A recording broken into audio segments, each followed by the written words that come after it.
अरे भाई काहे इतना जल्दी फोन करके बुलैले? 20,000 रुपया बहुत सख्त जरूरी बा। अरे यार ये तो नौटंकी हमके समझ में नहीं आवला। जब देखा तो पैसा पैसा, का करबे पैसा ते इतना? कुछ तो मदद कर दे यार, हम लड़की लेके भागत नहीं यार। यार तो हर बेरी के ये नाटक, घर से का कह के आयल बड़ी?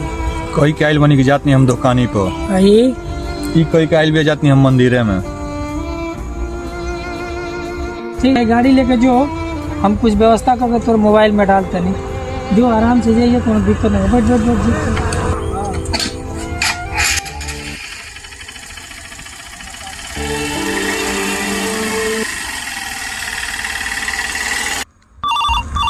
उठाइए ना भैया का फोन।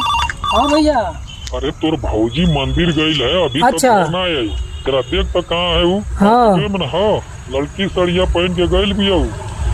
कहीं के आइल भी जात नहीं हम मंदिरे में। अरे बेटी चोरा रुक रहा हमारे भौजाई बिगड़ वाली तो भगा कर बाप रे बाप, अरे साला रे, अरे हमारे भौजी मारे, अरे बाप।